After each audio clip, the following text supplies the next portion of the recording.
As I indicated, we were successful at the lower court, and because of the tenacity of family members, Mrs. Reed and others, we do have the video. We were able to obtain a video from a nearby store. And that video shows that Anthony was compliant.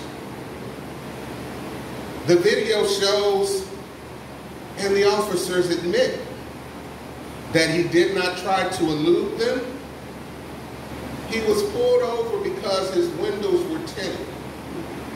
And because his windows were tinted, he ended up dead.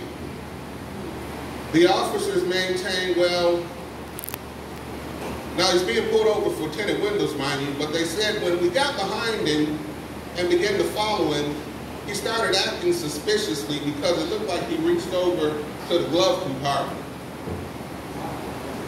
Mind you, this is a man with asthma who was probably trying to find his inhaler in consideration that he was being pulled over, and I would anticipate his blood began to rush when he saw the flashing lights behind him. So as a result of that, he's dragged out of the car, and this was a man who was bigger than me. Over 6 feet tall, over 300 pounds. He's forced to get out of the car with his hands on his head, get down on his knees with his hands on his head, lay on his stomach, and then he's sat upon, in the video, while handcuffs are applied. And he begins at that time to say, I can't breathe. I'm having problems breathing. Nevertheless, they handcuff him, stand him up, and begin to search his vehicle. And I mean, they search him, and they find nothing. And he's still struggling to breathe. Finally, according to the officers, they maintain they find his inhaler, and while he's handcuffed with his hands behind his back, they maintain that they administer the inhaler to him. Well, there's case law that shows individuals who have been unruly, and Anthony was not, and were handcuffed. The officers have taken their handcuffs off of them, given them their inhaler so that they can administer it themselves. Our expert, Warner Spitz, says you can't have someone else administer an inhaler for you. That's true. You have to do that yourself. You have to coordinate your breathing. You have to wrap your lips around it in a way that it's secure, and you have to do that yourself.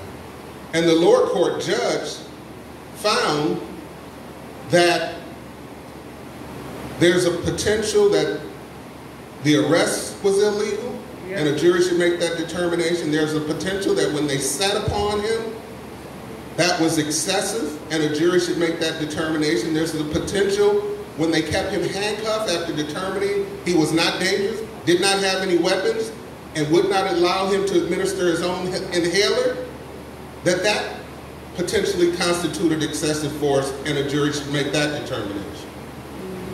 Any other questions?